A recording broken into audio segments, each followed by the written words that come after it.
¿Se recrudeció la inseguridad misma? A propósito de los hechos en el conurbano, en Rosario mismo, en Tucumán, 12 homicidios en lo que va del año, en la ciudad capital, etcétera. Por supuesto, la Argentina tiene inseguridad, digamos.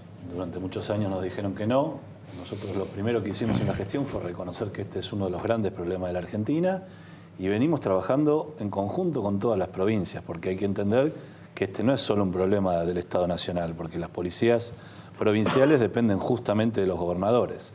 Nosotros tenemos a nuestro cargo los delitos federales como el narcotráfico, la trata de personas, el lavado de activos, pero hay delitos que son los que más preocupan a la gente, sin ninguna duda, que es el narcomenudeo, el robo, el hurto, que son todavía muy problemáticos en Argentina. Nosotros recuperamos las estadísticas criminales que, como en otros ámbitos en la Argentina, habían dejado de hacerse, y cuando uno ve la tasa de homicidios que tiene la Argentina, no se compadece con la tasa de robos, digamos. Nosotros tenemos una tasa de homicidios segunda mejor en América Latina después de Chile, que como siempre está mejor en muchos de los indicadores, pero cuando vemos la tasa de robo estamos muy mal.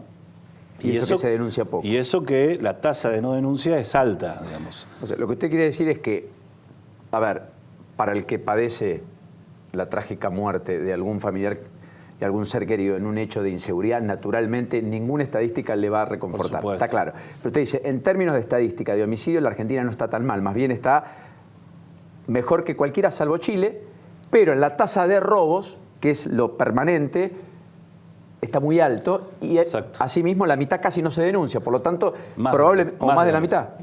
Exactamente. O sea que ahí tenemos un problema realmente muy grave. En el 2017, 5.2 homicidios cada 100.000 habitantes. El homicidio es una tasa dura porque la gente no se puede no denunciar, además. Denuncia el homicidio. Lo mismo que el robo de autos, porque la gente quiere cobrar su seguro, entonces se hace la denuncia. Ahora, las otras tasas son tasas débiles. ¿Por qué pasa esto que usted decía, Paulino? Cuando a una señora le roban 100 pesos en la calle, tiene poca confianza en las instituciones, tiene mucho tiempo para perder en hacer la denuncia, ya sea en una fiscalía o en una comisaría, y tiene poca expectativa de que le devuelvan sus bienes. Entonces no se hace la denuncia. Esto es lo que ocurre. Pero este es el problema grave que tiene la Argentina de inseguridad. En definitiva, por supuesto, queremos que en vez de 5.2 haya 0. No existe el 0, pero venimos bajando a razón de 10% la tasa de homicidios en los últimos 2 años. Y eso se logra con prevención más que con cualquier cosa. Porque una vez se logra con, primero justamente al recuperar las estadísticas se construyen mapas del delito, entonces uno puede focalizar, por ejemplo, los lugares en una ciudad, en una provincia, donde hay mayor tasa de delitos. Hoy Rosario, Santa Fe están asistidas por fuerzas federales. Exactamente, y si uno ve la tasa de delitos, a pesar de que sigue siendo más alta que el promedio general del país, bajó muchísimo respecto de años anteriores en el 2017.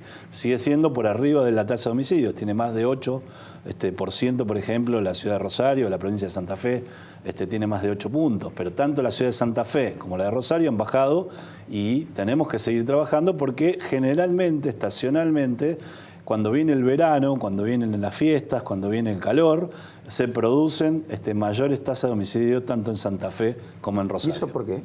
Bueno, hay distintas, no son conductas exactamente iguales la de una ciudad que de la otra, pero evidentemente, primero seguramente hay un retiro de las fuerzas de seguridad porque hay recambio vacacional, digamos, menos recursos en la calle, ese puede ser un evento, pero también el insumo de alcohol puede ser también otro colaborante de esta situación, pero esto se viene registrando hace una década, digamos que en los meses entre diciembre, enero y febrero la tasa sube y hay que mirarlo con lupa para poder pararlo sin ninguna duda. Hay una percepción de que el gobierno está luchando contra el narcotráfico, distinta a la que se tenía con el gobierno anterior. Así como hay una percepción de que el gobierno es un gobierno de gente bien, que tiene una reacción muy inmediata frente a los reclamos de los poderosos y muy tardía frente a los reclamos de los sectores más vulnerables, etc. Pero en esa misma percepción está la idea de que están combatiendo el narcotráfico. ¿Siente que le faltan herramientas al Estado? ¿Que todavía sigue existiendo, lo hablamos cuando estaba en la oposición, un Estado desorganizado combatiendo bandas organizadas? ¿O hay más organización? Y esto implica la justicia, la fuerza de seguridad, el poder político, etc. Bueno, sin ninguna duda se llama crimen organizado. Y por lo tanto, el Estado, que durante muchos años no se dedicó a eso, estaba desorganizado y todavía tiene núcleos de desorganización. Y eso lleva un proceso. Y el proceso lleva de acompañamiento a la justicia. La justicia, como no se trabajaba sobre el problema, si uno ve, por ejemplo, los jueces federales de la Ciudad de Buenos Aires, no se ocupaban de los delitos de narcotráfico. Tenían otras preocupaciones, pero las causas de delito de narcotráfico no eran... Bueno, nosotros estamos introduciéndolos en esa etapa, colaborando, generando allanamientos, trabajando por conflicto, porque también pasa que en un barrio intervienen distintos jueces, porque nuestro sistema judicial así lo indica, y es el juez natural de cada una de las causas.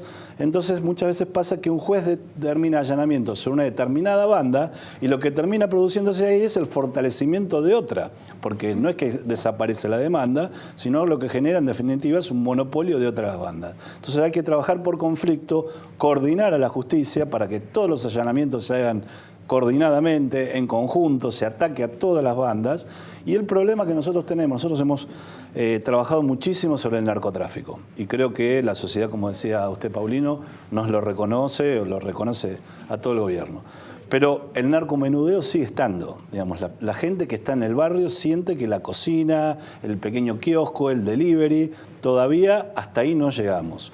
¿Y por qué no llegamos? Porque sin ninguna duda hace falta un desarrollo que durante mucho tiempo no se hizo. Nosotros estábamos parando en la frontera y eso significa, si uno hace la cuenta de lo que se para en la frontera, si uno lo distribuyera, digamos, en los grandes centros urbanos, en los grandes conglomerados urbanos, las millones de dosis que eso representan, porque además en la medida que se va fraccionando la droga va aumentando su valor, es muchísimo dinero y mucha menos drogas que ingresa. Pero todavía el narcomenudeo está muy presente. En ese sentido, usted no comparte la tesis de su otrora en el cargo, Sergio Berni, en cuanto a que la batalla contra el narcotráfico es una batalla perdida, porque hasta en Estados Unidos se ha perdido esa batalla, etcétera, y que en definitiva liberar el consumo de marihuana al menos sería una respuesta, una solución para concentrarse en las grandes bandas narcocriminales. Nosotros nos concentramos en las grandes bandas narcocriminales y de hecho la Argentina tiene un fallo, que es el fallo Arriola, que no penaliza el consumo individual. De manera tal que eso en la Argentina funciona, a pesar de que muchas veces hay causas que no deberían existir porque terminan generando un mal gasto judicial, si se quiere, de causas que terminan en la nada. Pero la verdad es que yo no creo que considerar las batallas que hay dignamente que dar, porque es un problema de salud pública, sí, claro, digamos, no es que es gracioso, digamos. Después hay consecuencias, chicos que se mueren en fiestas electrónicas, familias que además del alcohol sufren por su situación de sus hijos que ni los reconocen a las madres que piden por favor por el Paco, ataca a los más humildes de manera muy provocativa. Entender que porque no es una pelea terminada, uno tiene que rendirse, es como suponer, bueno, como sigue habiendo robos, legalicemos el robo, porque de esa manera no tenemos más el problema. Me parece que es esconder la suciedad debajo de la alfombra. Leo el graf y la sociedad reconoce nuestro trabajo contra el narcotráfico y parte de este reconocimiento, el otro día estuvo Leandro Alperín, legislador porteño, no es de Cambiemos, es opositor, y él dijo que no veía tanta complicidad o no veía la complicidad que veía con el otro gobierno. Retrotrayendo un poco a lo que hizo María Eugenia Vidal en la provincia, que hizo una purga bastante importante, uno ve muchos policías denunciados y demás, veo un contraste con lo que ustedes hicieron, más allá de casos puntuales y demás. ¿Eso quiere decir que la federal no estaba tan podrida, tan contaminada, que se hizo quirúrgicamente? ¿Qué fue lo que cambió? Porque los decomisos evidentemente aumentaron, pero ¿dónde estuvo el cambio? Porque en cuanto a números, al menos no se ve eso.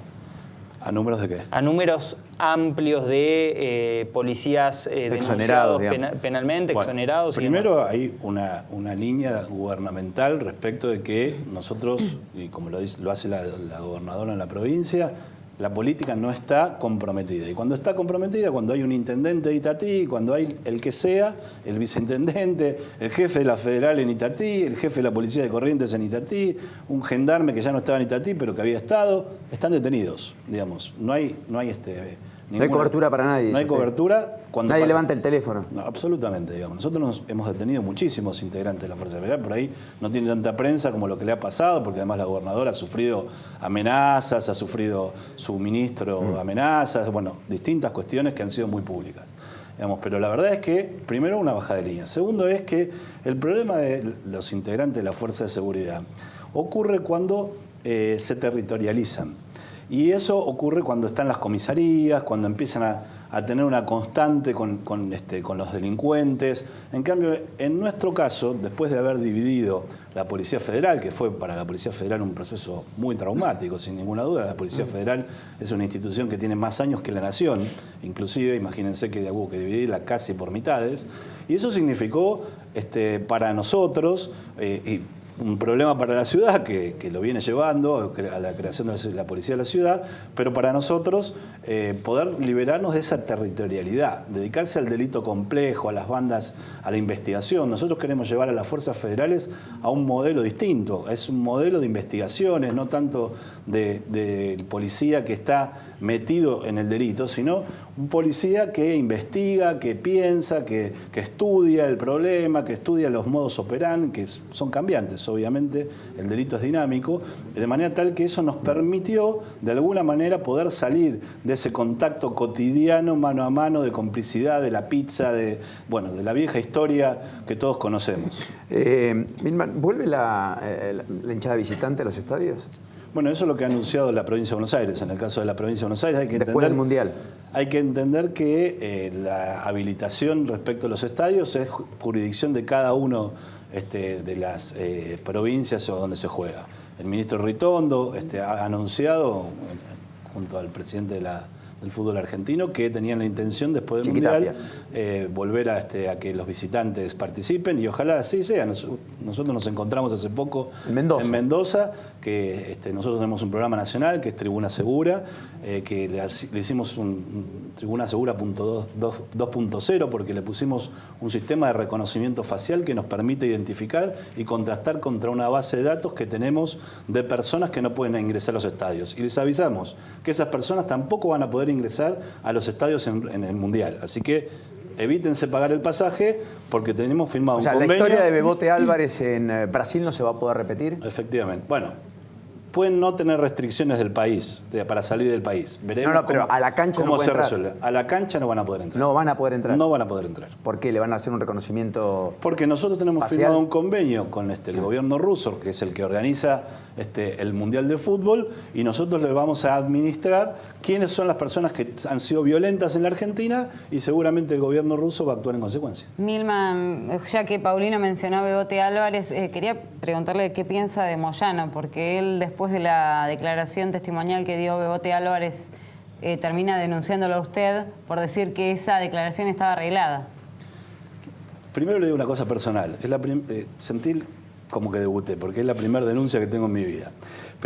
Y eso como que me hace ruido. Pero más allá de eso, cuando uno ve la denuncia, es medio alocada. Y yo entiendo como el doctor Germanos, que es el abogado en esta causa de Moyano, tiene que usar todas las herramientas que tiene un abogado para defender a su defendido, digamos, es su trabajo, digamos. Pero la verdad es que habla de una reunión existente entre la fiscal, el abogado, quien yo conozco, yo soy de Avellaneda, así que, digamos, hincha independiente además, pero digo, a quien conozco desde hace décadas, existió a mediados dice la denuncia, a mediados del 2017. Álvarez no estaba detenido a mediados del 2017, digamos. ¿La reunión existió? No existió la reunión, no conozco a la fiscal no me conocía a mí, pero además Álvarez ni siquiera estaba detenido.